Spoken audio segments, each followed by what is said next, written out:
is he breathing?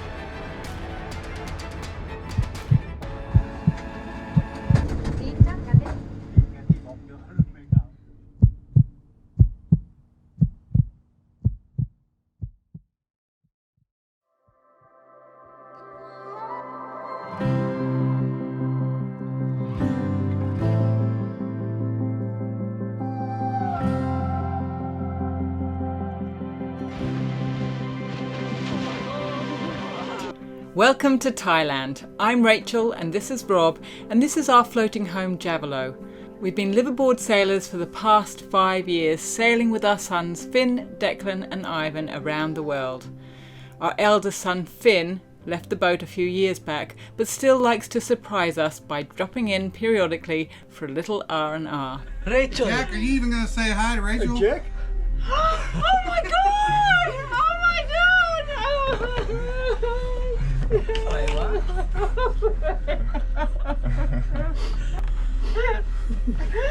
Oh, it's so lovely to see you. Surprise! It's always fun having all three of our boys together on board, even if it's just for a short time. My big boys. Finn has just completed his first season as a professional athlete, competing overseas in Europe with the New Zealand rowing team, where he won a silver medal at the Under-23 World Championships before a bout of COVID knocked him for 6. These are the events of the days before, during and after Finn lost consciousness 6 meters underwater while freediving, how his life was saved by his dad and his brothers, the mistakes we made and what we have learnt, in our quest to deliver a tropical holiday like no other with blue water and kite surfing in the south of Thailand. Finn arriving has kicked off the monsoon season. We haven't seen a drop of rain in, what, six months-ish? As soon as he gets here, we got grey skies, raining every day. Not exactly the holiday that Finn was looking for. One of the main things that Finn wanted to do was some kite surfing. Brought 3 kites in, and later found out that 2 of those 3 kites had faulty valves. They're kaput. So we get one of them up, which was Declan's 12, north orbit. We were kind of waiting in between rain windows anyways. And so he goes out, and it was pretty, I don't know, it was like 20-25 knots on a 12, so it's pretty bad. But yeah, he went out for about 5, 10, 15 minutes maybe, I don't know, and came back in. So that brought our kiting exploits to a pretty abrupt ending. So we bought Finn to go lipping just because we loved it so much, and there's blue water here. But it's so different. It's rainy season and most of the things are closed. We've waded through the puddles on Walking Street, right across the road. And yeah, it's this very different vibe here at the moment. It's still lovely. This is very different. Like, obviously I've been in Europe the last 2 to 3 months. It's a very different vibe, but it's like, it's nice. It's just cool being in new places. Yeah, it is nice, isn't it? Nice to, just to see how other places shape up. Now we're going that way.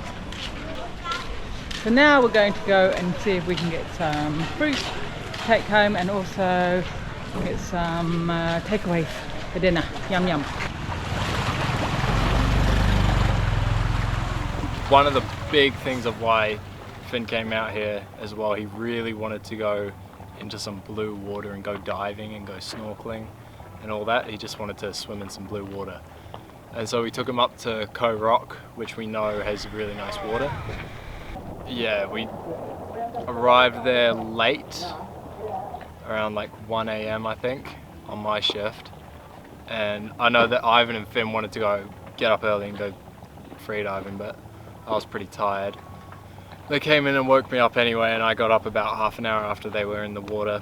And we just kind of were like messing around, doing little dives, and we had weight belts attached to a rope that we were using to pull us down so that we could stay down there for longer. We didn't use any energy on the way down. That was quite fun. Yeah, we just kind of slowly went further out and further out, kept going deeper and deeper as the boat swung round out into the deeper water. We have actually put a weight belt onto some rope and we're gonna hold him to the rope with the weight belts and sink to the bottom. So you sink really fast to the bottom. Really quickly, yeah. Yeah, we've got about 22 metres. Yeah. It's gonna be good. It's going to be good. It is. Well, right, I know I shouldn't do this, but I'm going to go into the drink. I just can't help myself. The boys having a great time. The water's beautiful. It's just a little bit of a rain shower now. But that's okay, swimming in the rain is fine. But it's perfect conditions for swimming in clear blue water and doing some free diving with the kids. Declan hit me in the face. I got on video, Declan. I have video proof. You clobbered me right in the jaw. Rob was never supposed to be in the water with the boys. He's just had this carbuncle removed off the back of his neck. So getting into tropical water was the last thing he should have been doing. The boys were challenging themselves with deeper and deeper depths. The boat had swung around and we were in a hole that was at least 30 metres, probably a little bit more, going by what our depth sounder was saying. And the boys were going down without flippers on. So 30 metres down, that's 100 feet, and then 30 metres back up. So 60 metres of diving. Now if you're a professional freediver, that's nothing, but these guys are not professionals. And they hadn't done any free diving for a long time. Finn in particular had not done any free diving, and we were so stupid to let him free dive, considering what had just happened to him at the World Champs with his rowing post-COVID. And we talked about it as well just before, like the records that we've made so far, like 22, 26, Ivan did 28, 29 or something. And so the next one was 30, that's the next milestone depth. And we had a few goes, just swimming down to that, free diving down to that without the weights. After about 3, I think Ivan touched the bottom. And so, yeah, we're like, oh damn, Ivan made it. And then Finn and I said that we should just do one more, just for fun. We don't have to, like, don't pressure yourself to get to the bottom. We're just gonna go down. So we're breathing up and I was ready to go. And then Finn said that he wasn't quite ready, but just that I can go and he'll follow me down later. And so I went, and about by the time that I was at 10 meters, I'd say, then Finn went. And I think I was kind of pressuring him. I should have waited with him and waited for him to get his breath. I mean, it wouldn't have hurt me, just giving me more time. But I was like ready to go, and so I went, and then it was almost like before I knew it, I looked down at the bottom and it was right there. And I thought to myself, well, I'm at this point and it'll be harder for me to turn around and swim back up than it would be to go and touch the bottom. So I went and touched the bottom because that was the easier option. I could get a push off and start heading back up, so I did. And about 5 meters from the bottom I saw Finn going the other way to me. I was like, okay, well, he's gonna go touch the bottom as well, I guess. Which I didn't think was a bad thing, but I didn't think it was probably a good thing either. But I just brushed over it and kept heading up. I reached the top pretty dazed, and I think I kind of passed out a little bit because Ivan had to kind of hold me in the water, and I don't remember him holding me in the water. Then the next thing I know, Dad shouts, "Finn's gone." And I look down and Finn is just lifeless in the water, not moving, about 6-7 meters down. We nearly lost our boy, and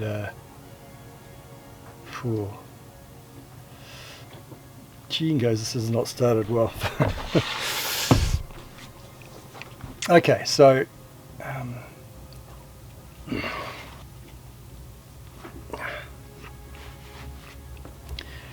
So, man, just brings in perspective just, you know, how easily life can be lost, and oh, we all know that. But you know, when you're the kind of the protector, the, you know, the guide, the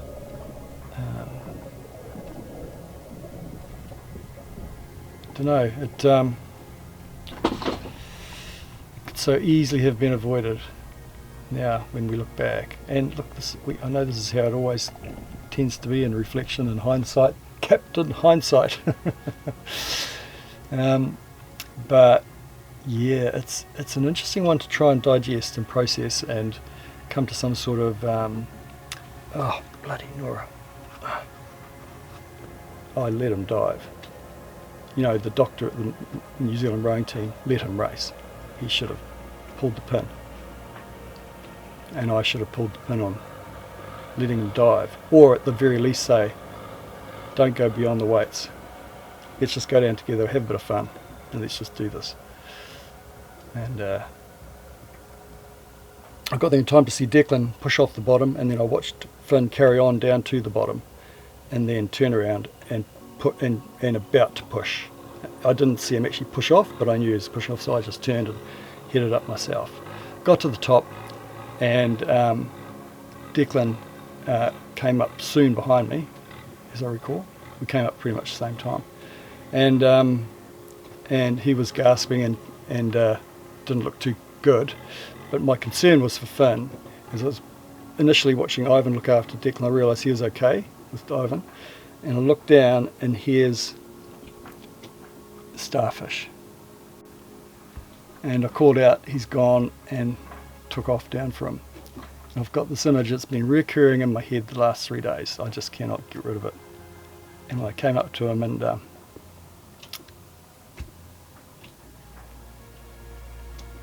and he was kind of slow motion, and just his mouth was, and he was sort of lolling, but his eyes are sort of open and not seeing. And in reflection, it's worse now than it was at the time. At the time, I was really calm, and I felt really focused, and just, it's going to be okay, and he's going to be all right. And but now, oh boy, I can't. It's an image I can't get rid of. But it's powerful, man. It's powerful stuff. Seeing your son in that state.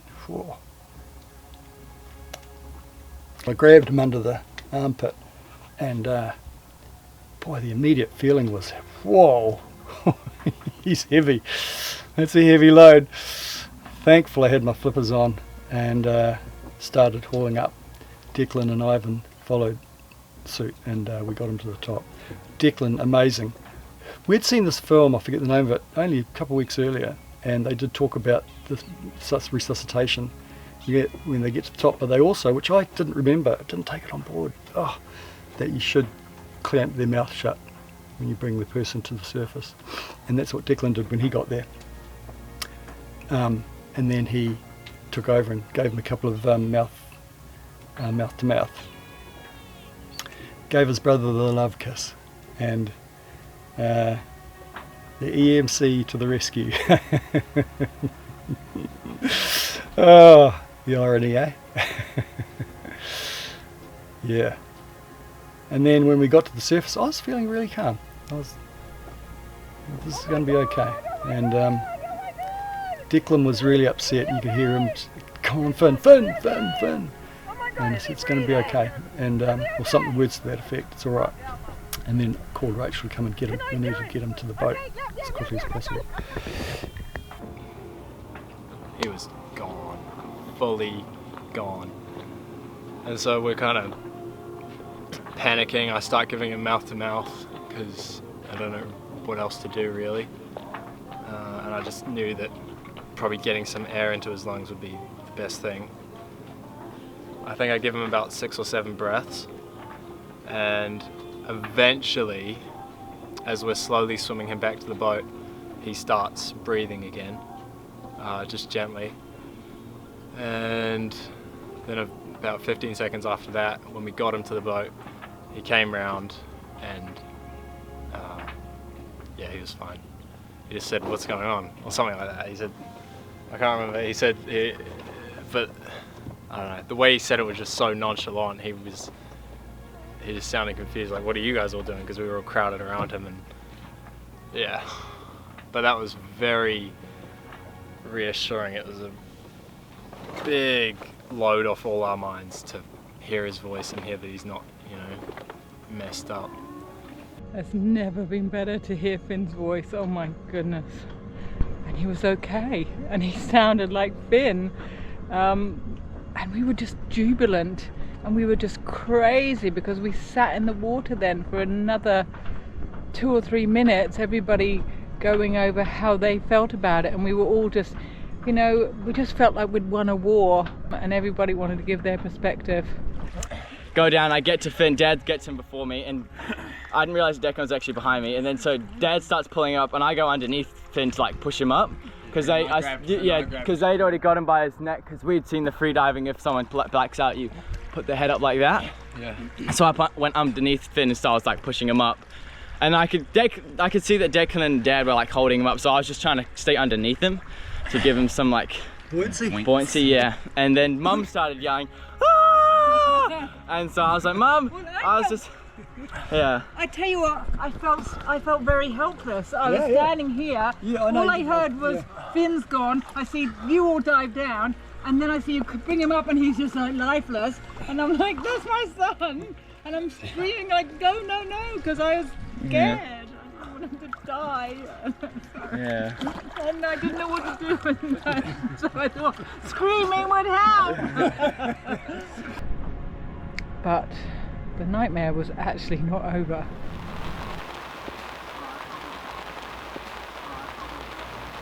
When I got told I'd blacked out, I was kind of like, shit. But it didn't really, I mean, you see us talking about it in the water afterwards, and it's almost like, oh, I don't know, far, you blacked out, but not that, I don't know, it wasn't that serious. It wasn't kind of until we got out of the water, it was like, shoot, this is actually, could be pretty bad, and it was pretty, well, we knew it was a close call, but not until we got out, we were kind of more serious about it. And yeah, if Dad hadn't seen me, it would have taken them at least, well, another 10 seconds to figure out, oh, where's Finn? And by that time, I may have sunk back down too deep to be recovered. So, I mean, yeah, it was pretty bad. Yeah, I mean, you can imagine for Dad, he's already lost, I mean, when he was a kid, lost 2 brothers.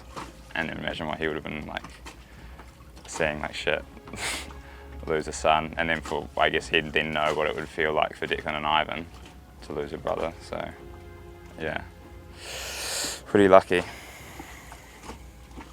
Afterwards, you generally feel a little bit like tight, because you're just like, well, how'd your breath and the pressure, I guess. And it goes away when you, after you get a few breaths going again.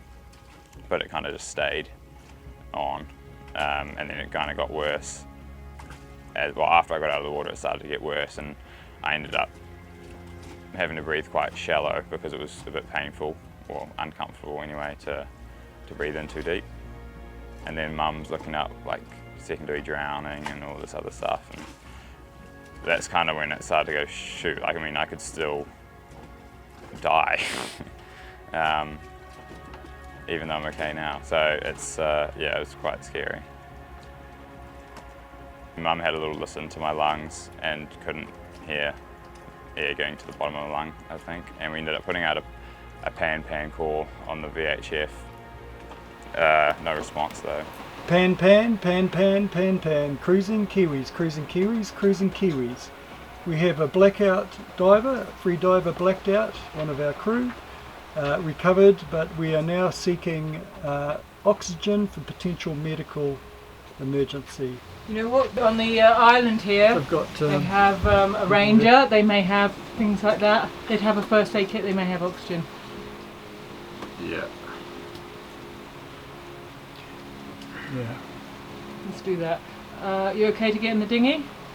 Well, No, we'll ship the boat. Yeah, we can't get all the way in there, can we? Well, what if you guys just go Yeah, in and, true. I mean, if they've got oxygen, they can bring it out here. Yeah. Yeah. Okay. Yeah. And in the end, I think Mum and Ivan went into shore to see if they could find anyone who could call the mainland and get some help. Well, we found people on the island and we said, diver, oxygen, pass out, and he seemed to understand. He came with us and he told us to come back to the boat. Ivan heard him phoning somebody and saying oxygen, and so he said, I mean, he told us to come back here. I guess he's going to do something. So. Okay. There's no internet right at the moment. Yeah, sorry, you say? That's what we need. So they have a, I'm not, he just told us to come back, but I'm not totally sure what the situation is. Right.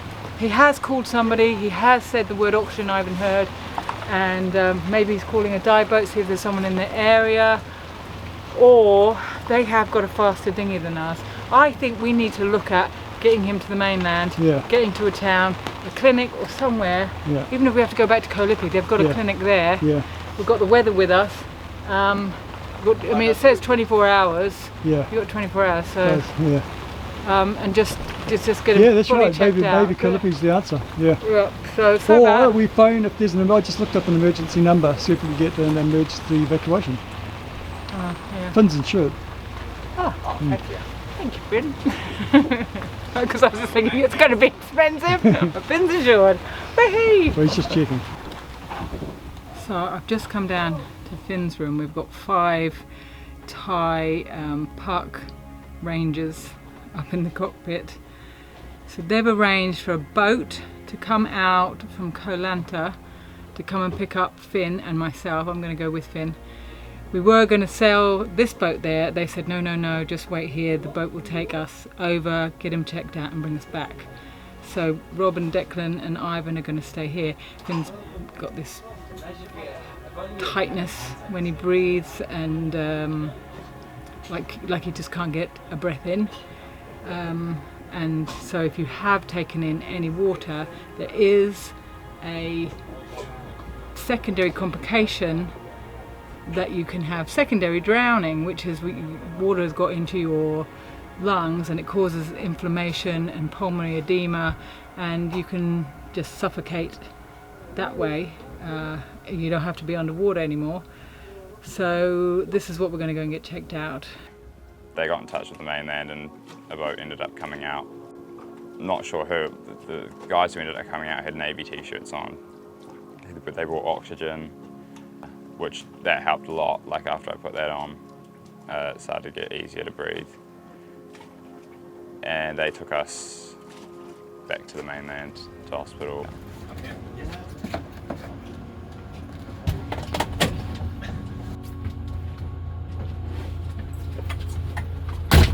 Thank you. Thank you, cup and cup. Look at this, what a fuss, just for you. It's a bit much. It does feel like it's a bit of a fuss, but actually, you know, it's absolutely necessary. Reading about secondary drowning, you need observation. Okay. Oh, and oxygen. Lots of oxygen. We were taken to Koh Lanta Hospital, where following an assessment, Finn was transferred by ambulance 2.5 hours further inland to Thrang Hospital. Being an athlete, Finn has a resting heart rate below 50 beats per minute. His ECG score recorded his heart rate at over 100. His temperature was raised, and although his initial x-ray was clear, he developed a small pneumonia in his right lung. Finn spent 3 nights at Thrang Hospital. You know, what's the big learning here? We have not researched as well as we could have. I haven't, as well as I could have on behalf of my kids on this one. And we know the risk, we know there's risks. I've actually spoken to a guy who had a blackout while he was spearfishing for snapper. Here's the interesting, he described to me, he was going up and he said what you should see is when you, or feel when you're going up and you're going to black out, your vision should come into and centre in. And he said, and apparently when you do that, because they had weights on, those divers, you release your lead weights so that you don't sink to the surface, to the bottom. But he said he didn't even see the blackout, he just blacked out. And he was very lucky that one of his friends saw him nearby, because he was going to go plummet real quick because he had his weights on. Managed to see him and catch him and bring him back up. So, I know the risks. They're real. They catch you out. So we're going to do a lot more work on the protocols, how we look after each other before we go on the water, if we're in the water. Yeah, we can't let that happen again. So day 3 in hospital, and hopefully we are going home today. Honestly, were so underprepared to be here so long. Didn't pack clothes, just got some spare undies, thinking we'd just be going in, coming out again. And didn't bring credit card. What else did we forget, Finn? Not very well. We didn't think we'd be here this long. But everything's looking good. Heart rate is down. Temperature is normal. Blood pressure is good, low but good. Chest X-ray showed pneumonia, but he's not spiking in temperature, so there's no infection, I don't think. Had a blood test this morning, just waiting to see the doctor, and then hopefully we can go and join the others. Honestly, this is not where Finn thought, or I thought, we would be having our holiday together. It definitely shows we were lacking in our safety department. I mean, it's pretty lucky that Declan and Ivan, everyone, had watched the Deepest Breath, I think it's called, a documentary on Netflix about freediving, and so they'd seen the safety divers recovering people who've blacked out, so they kind of knew semi what to do. Still not enough, but it is lucky that they saw that, because Declan then, when he came down and got me, closed my mouth so that I wouldn't take in water when they're swimming me up. But I mean, bar that, it's kind of just like probably what you see in movies, like Declan gave me mouth to mouth. But I mean, haven't had any proper first aid training or any knowledge of what to do when someone blacks out. So we know all that stuff now, which is good, I guess, in future if anything happens. But it just shows that we were underprepared in that department. Yeah, as with the rowing stuff, I don't think this will impact that too much, I'm hoping. I mean, obviously you've still got to do some testing from my last incident at Worlds when I get back home. So hopefully that's all good, and I mean, I'm feeling better now, so yeah, we'll just have to see when I start training properly again, how my lungs are, how everything's working. So yeah, I'm hopeful that it will be all good. So thank you very much, Mum, Dad, Declan and Ivan, for saving me.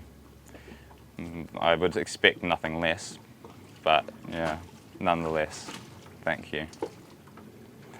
And keep your lips to yourself, eh, Declan?